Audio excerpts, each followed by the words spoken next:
Good morning, all. This is Vihari again, and welcome to the course of Discrete Mathematics Structures. Okay, today we are going to discuss the leftover portion in the yesterday's session, and we are going to talk about the examination point of view and what are the questions you're going to get the examination from the unit wise. Okay, so let's start.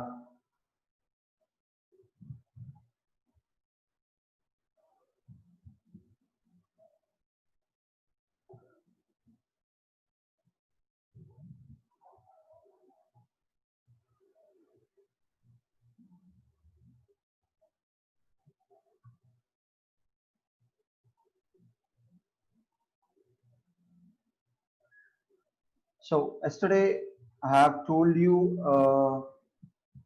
till a fourth unit. Fourth unit is a recurrence relation.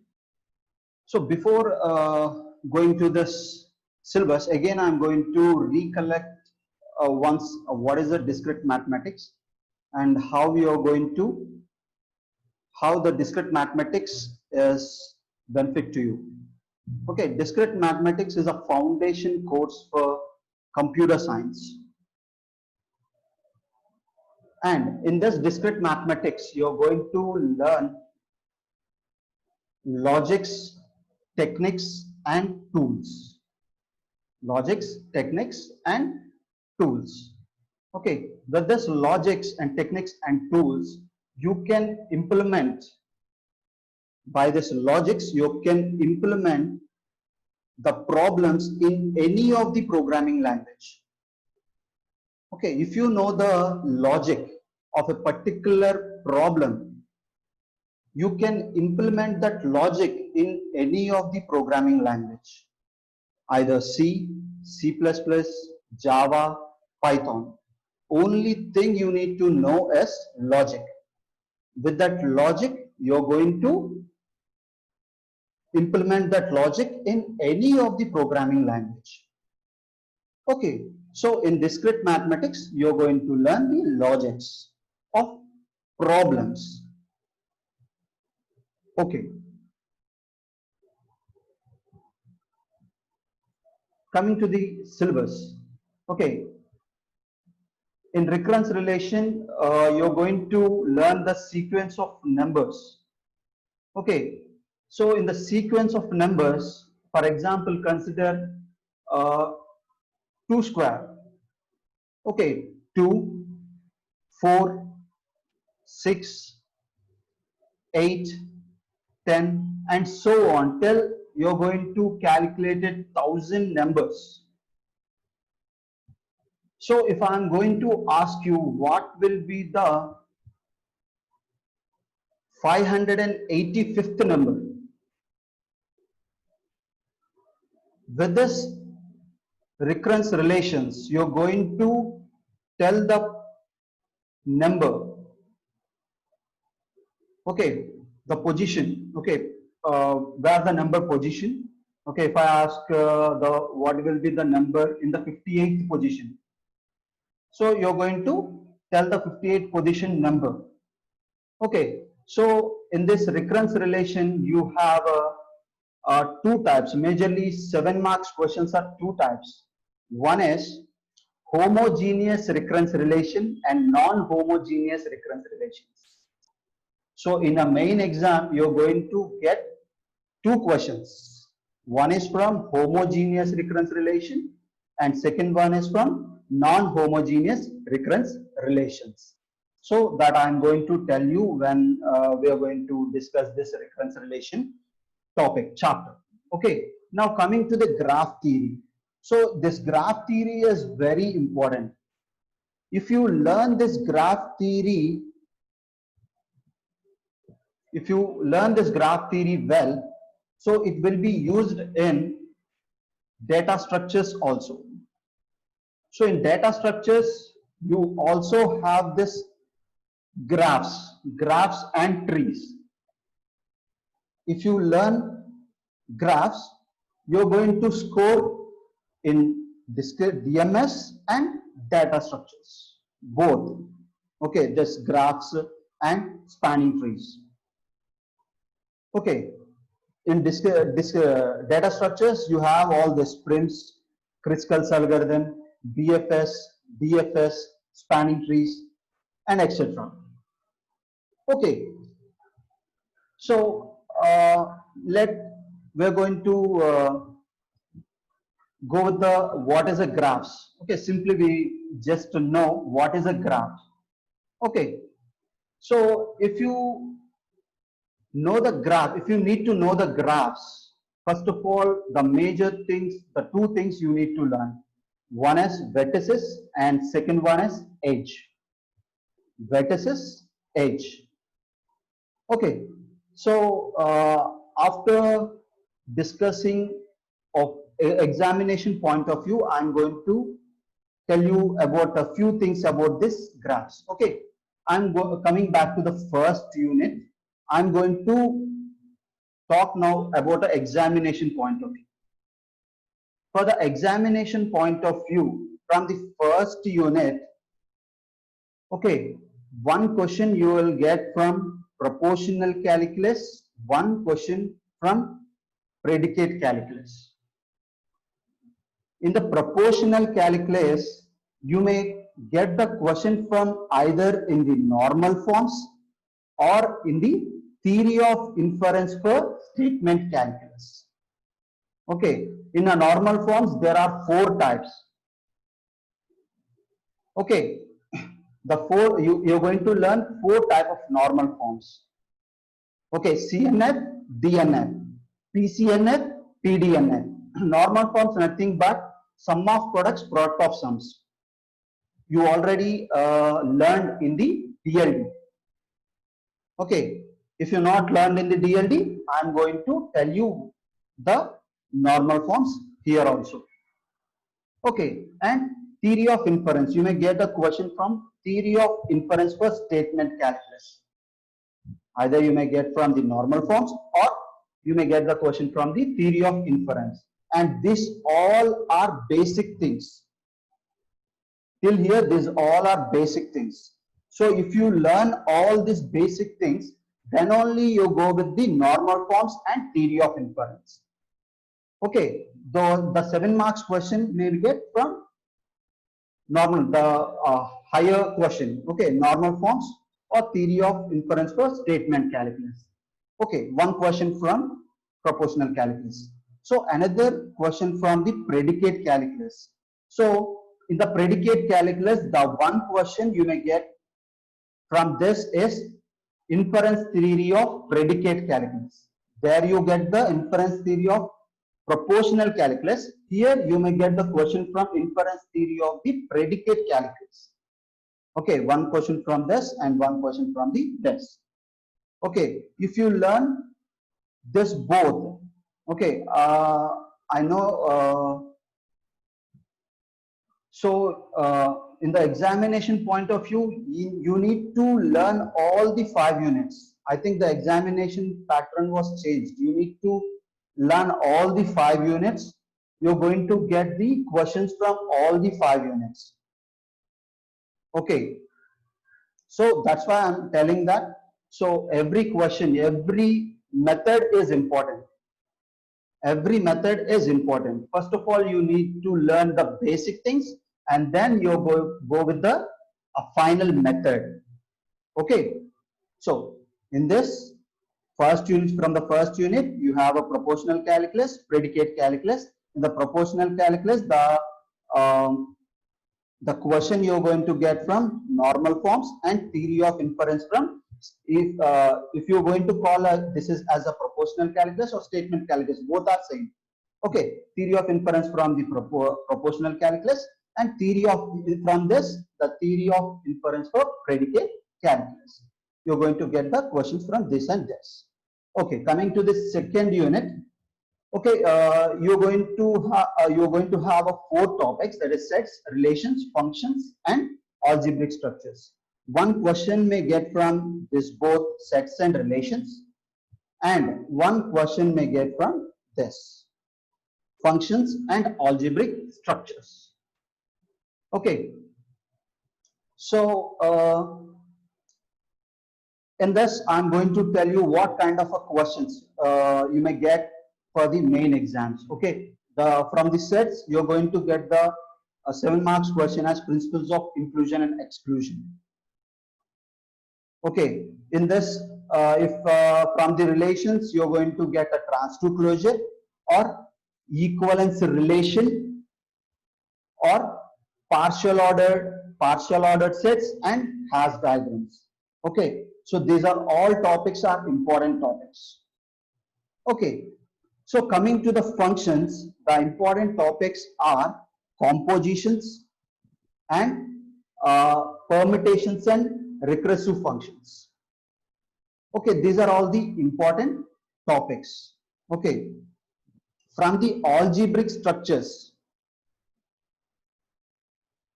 Yes, from the algebraic structures, these are all the basic things till here. Algebraic systems, properties, semi-groups, monads, groups, and subgroups. All these are small introduction parts. But coming to the main portion, abelian group is the main answer. Abelian group is the main answer. You may get the 7 marks question, or homomorphism and isomorphism are the important main questions. If you learn all this, you can attempt this. Okay, coming to the third unit. So third unit, one question from combinatories and one question from number theory. From the combinatories, you may get the question from permutations and combinations. I don't tell you that exactly this question may come. Okay, in permutations and combinations, the problem, they're going to ask you the problems. What kind of a problem you may get, I can't tell. Okay, so permutation, hello, yes? Am I audible? Yes, am I audible? Anyone? Yes, sir. Yes, sir. Okay. Audible. Okay. Yes, sir. So from combinatories, you have a permutations and combinations. I can't tell what kind of a question you may get from the permutations and combinations. But in a binomial theorem and multinomial theorems, I'm going to explain you the theorems, both the theorems and problems. If you learn theorems correctly, you can answer any problem.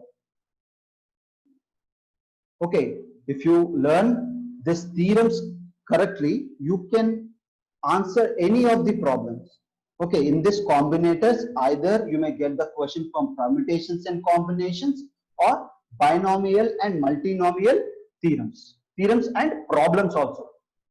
Okay, in number theory, coming to the number theory, in the third unit, you may get the one question from combinatories and one question from number theory. So, in number theory, you're going to learn the properties of integers. This is a basic thing, and division theorem is a basic thing. And from here, the greatest common divisors. So you may get the large questions. Okay, you may get the problems. If you know the algorithm for this, greatest common divisor, Euclidean algorithm. If you know the algorithm for this, you can answer any of the problem related to the greatest common division.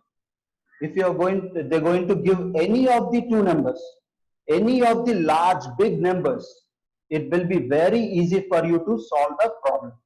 Okay, the same way least common multiples, testing of prime numbers, and the fundamental theory of arithmetics, and Fermat's and Euler's theorem. I already told you what is the Fermat's and Euler's theorem. That is, for example, 99 power 999 is divisible by 23. Okay, what will be the remainder? So without calculating, even the calculator not support the calculation of 99 power 9999. So with this theorems, with this algorithms, So you're going to easily solve the such kind of problems. Okay, so only thing you need to do is you need to learn this theorem and you need to practice the problems. So if you practice more problems, it will be very easy for you to solve any kind of a problem that have been given in your exam. Okay, in discrete mathematics, so we can't tell that this question may come exactly. I am going to tell you only one thing. This model may come. This model may come. That's it. Okay, I can't tell this problem. You learn this problem, you're going to get this problem pakka. No, I can't tell that. Okay, only I'm going to tell you what kind of a model you're going to get. So you people need to do is you need to practice the model and the problems related to the model. Then only you're going to solve the problems in the examination. Then only the discrete mathematics will be very easy for you. If you're not going to practice the problems and the models, the discrete mathematics is very tough. If you practice the models and more problems, the discrete mathematics is very easy for you. So the models, it won't be a difficult models. It will be very easy models. Only one thing you need to do is you need to concentrate on that model. If you not concentrate, no one will do anything. No one. Okay, you need to put an interest on it, you need to learn it and you need to practice it. Then only you can score the marks in discrete mathematics. Without practice, you are not going to score any marks. That I am going to tell you. Okay, coming to the fourth unit, recurrence relation. So these are all the basic things. Okay, these are all the basic things that you are going to learn before you go to the final thing. That is one question from homogeneous linear recurrence relation and one question from non-homogeneous, that is inhomogeneous recurrence relation. Two questions. You may get the two questions from the recurrence relation. One is homogeneous recurrence relation and second one is non-homogeneous recurrence relation. Okay, I'm going to tell you what the problems, I'm going to show you what kind of a problems you're going to get in this recurrence relation. Okay, so coming to the last unit, graphs. Okay, coming to the last unit, graphs. So these are all the basic things. These are all the basic things that you're going to learn before going to the graph theory. Okay, so after that, you're going to get one question from graph representation and one question from spanning tree. Okay, so graph representation, you may get the isomorphic graphs, paths and circuits. So isomorphic graphs are important. Eulerian and Hamiltonian graphs also important. Okay, planar graphs is also important and Euler's theorem is also important questions in the graph representation. And coming to the spanning tree, okay, it will be very easy of Prince, Kruskal's, BFS and DFS. Okay, so your marks will be in your hands. If you learn this, okay, you're going to score the easy marks. Okay, in DMS and DS also. So this graphs is a data storing method, data structures method. Okay, shall we see the sample of a spanning tree?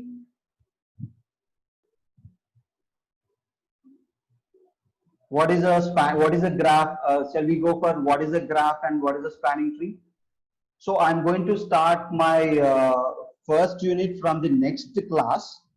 Okay, mathematical logic from the next class. For today, we are going to see just a little bit about this discrete mathematics structures, some few topics. Either you may we go for the graphs or we going to solve the greatest common divisors with some methods, with some logics. That's all your choice. Come on, please reply me.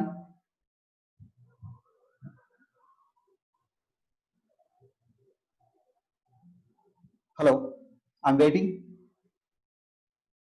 What we're going to see, either the greatest common divisors with a logic, or we go with the graph theory. Just introduction part.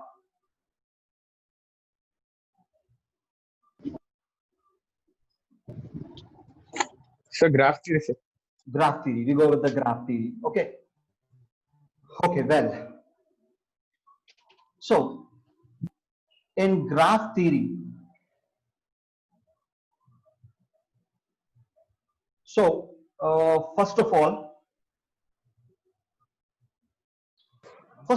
we need to know what is a graph. Okay. So I think you are little bit familiar. I think you are little bit familiar with the graphs. Okay, little bit familiar with the graphs. That is, you need to know what is the vertices. Someone disturbing us.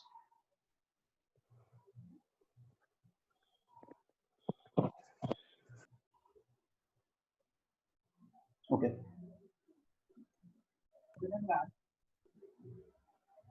Okay. So first of all, before going to the graphs, you need to know two things. One is vertices and second one is edge. Okay. So what is a vertices and what is a edge? I'm going to draw and show you what is a vertices and what is an edge.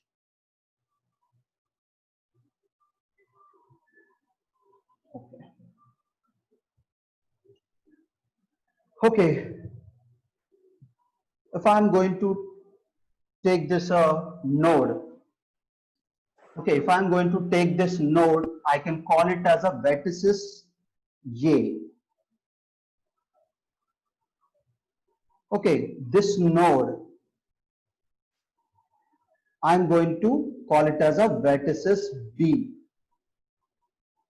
This node, I'm going to call it as a vertices C. This node, I'm going to call it as a vertices D. These nodes I'm going to call as a vertices, and we are going to join the vertices with the help of edges. This is vertices V1, this is vertices V2, this is vertices V3, this is vertices V4. Okay, these vertices are joined with the help of edges. With the help of edges, edge E1, edge E2, edge E3, edge E4, or edge E5. This we can call it as a graph. The graph that contains the vertices and that should be joined with the edges, and graph that should form a cycle. There will be a no gaps. Okay, there will be a no gaps like this. This we cannot call it as a graph. This is a tree. Why? Because there is a no closed circuit here, closed cycle here. Okay, the only difference between a graph and a tree is, okay, graph that forms a cycle, but the tree that does not form a cycle. This is the only difference between a graph and a tree. Okay, so now we are going to see what is a spanning tree. Okay, so if you know the spanning tree, it will be used for both in DMS and data structures. Okay, let's see a quick view. What is a spanning tree? Okay.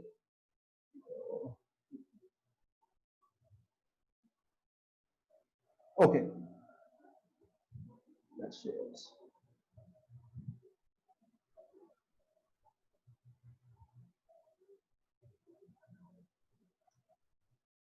Okay, spanning tree. What is the difference between a tree and graph? A tree that does not form any cycle, a graph that form a cycle. Okay, so you're seeing now the left side part, graph A. So graph is a closed circuit, closed cycle, and spanning tree is does not form any cycle. With a one graph, you may get number of spanning trees. With a graph, you're going to get a number of spanning trees. Okay, here a spanning tree of a graph is just a subgraph that contain all the vertices and is a tree. A graph may have many spanning trees. Okay, so if you're going to take this graph, you may get a number of spanning trees like this.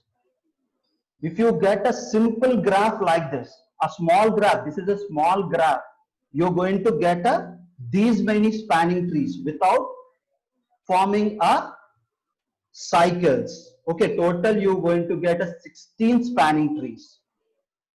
Okay, now we go with the minimum spanning tree. If you're going to take the graph, complete graph here, okay, you're going to see in the screen as one side you're going to see the graph and another side is a spanning tree. That is a minimum spanning tree. Okay, in an edge there will be a weights. Okay, in a graph, in a edges are nothing but these lines. The edges are connecting between the two vertices. These edges have a weights. These edges have a weights. Okay, I need a minimum spanning tree. That is a minimum edge cost. I need a minimum edge cost that forms a spanning tree. So the minimum edges are 1 plus 2 plus 3. The minimum spanning tree weight is 3 plus 2, 5 plus 1 is 6. The minimum spanning tree is 6. So if you are going to, can you identify our time is running out, only 10 minutes will be left. Okay. After 10 minutes, the session will be automatically closed. Okay. Till that, we are going to discuss this session. Okay. Okay. Now, in a spanning tree, I need a minimum spanning tree. That is a minimum edge cost. That is 3 plus 2 plus 1 is 6. So, can you identify any of the minimum? Okay, any of the minimum cost? Only the minimum cost is 1 plus 2 plus 3. If you're going to add this edge, 5 plus, if you're going to take another spanning tree, that is 5 plus 1 plus 4. How much 5 plus 4 is 9? 9 plus 1 is 10. So 10 is greater than the 6. So automatically this will be the minimum spanning tree. I need a minimum spanning tree. So for a simple graph like this, you're going to draw the 16 graphs and you're going to calculate all the edge weights. Then you're going to get the smallest edges, smallest minimum spanning tree. Okay, if I'm going to give you the graph like this, can you tell me what is the minimum spanning tree for this? If I'm going to give this a this type of complicate graphs, can you tell me the minimum spanning tree? What edges you're going to add? This won't be possible. Am I right? So that's why we are going to go with the Kruskal's and Prince algorithms. Okay. So in Kruskal's algorithm, first of all, this is a graph and this is the tree. What are the edges we are going to take? Okay, that should be decided by the Kruskal's algorithm. Okay, this take it as this is the introduction part. Okay, when the time comes, I'm going to explain all this. Now the time also a little bit lesser. Okay, only you're going to have 7 more minutes. Okay, we have 7 more minutes. We are going to discuss this.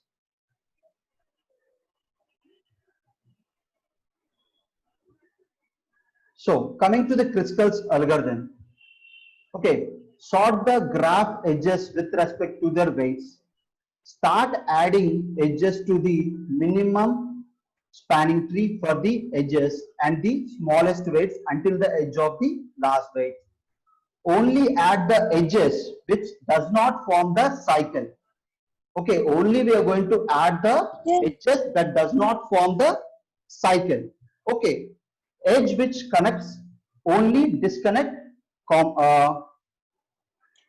components. Okay, so let's go with this.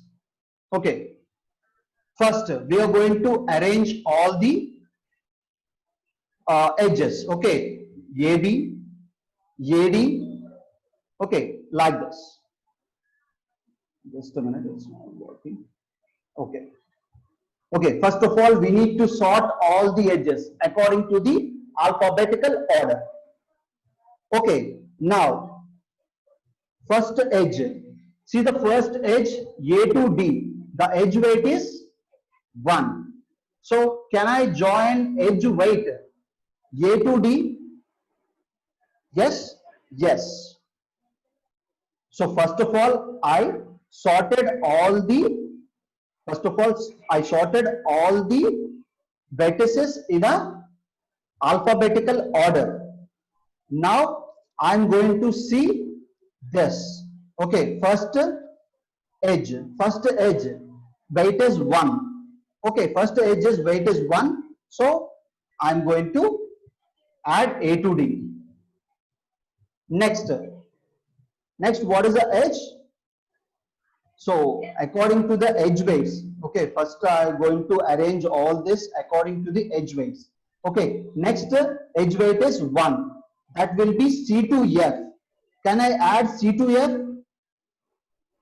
Please unmute all your this. Not a problem.